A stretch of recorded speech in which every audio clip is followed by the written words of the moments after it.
Hello, my name is Lanette Erickson and I'm teaching Art Venture on May 28th. We'll be working with Sharon Ziv's original project kit and we'll be making this romantic mixed media canvas. I hope you like it. There's a little bit of prep work that needs to be done ahead of time, so we're going to hop over to my desk and get started with that, and I'll also run through the kit and everything that came with it. So let's get started. Okay, so let's run through everything that you received in the kit, and then we'll talk about the additional items that you could have ordered and the stuff that you need to have on hand the day of the class. So the first thing you'll see is this olive branch. You're going to have 2 impasto paints, 1 dusty rose and 1 Victorian green, a black watercolor, 2 packs of Prima flowers, the Sharon Ziv chipboards. There's 2 pieces in here. A package of sisal. I think that's how you pronounce it, sisal. It's basically a fiber, and we'll work with this, and this will last you guys a long time. It's wonderful to add into different clusters, and it just adds a lot of beauty. You of course will have your Sharon Ziv drawing, and you guys can transfer this at your will. Unfortunately, I cannot do that for the class, but you still have it, so you can use it. And then we have a transfer pack. This has 4 sheets in it. And you guys, we're going to use quite a few of these, but you're still going to have some left for other projects in the future. Okay? So what do we need additional?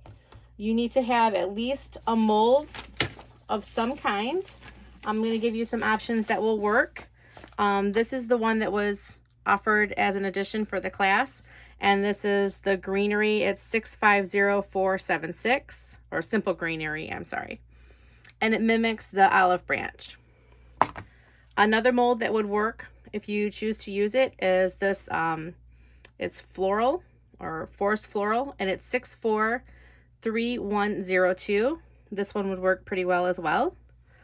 Even if you had the fragrant roses, 644901, you could make this one work because it has all the leaves and some flowers in there. Of course, Sharon's branches would work as well, and that one is 930271. This one would actually work really well. It's a little bit older. I'm not sure if you'd be able to find it, but you might have it in your stash, obviously. And that is the leafy blossoms, and it's 635756. This one would work as well, and it is 647483. Yeah, 647483. Anyways, this one would work as well. So I tried to give you some options that would work. Hopefully you'll have something on hand, because you can see that we're going to be using the resin as one of our base layers here, here, and here. Okay. Additional basic supplies that you will need: a handful of paintbrushes, and a jar of water, of course, to clean your brushes as you go. Some palette knives or a palette knife. These are the ones that I typically use. A heat tool or a blow dryer, whichever you have handy. A water bottle. 3D matte gel or glossy gel, even heavy body gel would work. Any kind of gel as long as it's adhesive. Heavy white gesso is what I'll be using. A bit of cardboard, a 12 by 12 panel, which is what Sharon had selected to use, or a canvas, or a 12 by 12 board, or in a pinch you could even add gesso to a 12 by 12 piece of cardboard. Just make sure that it's prepped with white gesso. Additionally, we will need a bit of acetate, approximately 8 by 10 in size. You could use this, or you could pick up a transparency from the office supply store for an inkjet for printing, or you could even use the back of your packaging from your mechanicals. So you'll see this bit here and a bigger slice here. Any kind of plastic, clear plastic will work there.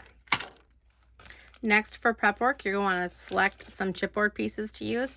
At least pick 5 or 6 of them and paint them white on both sides using gesso, or you can even use white acrylic paint if you want. Okay, so just grab out a couple pieces of chipboard and paint them and have them dry and ready to use. That way we don't spend our time painting chipboard white. A bit more prep work. If you have the simple greenery mold or whichever one that you're using, you're going to want to complete 2 sets of both of these branches or the equivalent of the mold that you're using. You can use modeling material if you do use this. Just make sure that you put a bit of cornstarch or baby powder in your mold. That way your pieces come out a little bit easier. And if you're like me, if you're using resin, you can use a 2-part resin. Whatever you prefer is fine. You just need the equivalent of both of these branches times 2. Okay, once you have them, you can go ahead and paint them with white gesso. That would save you some time during the class as well. Okay,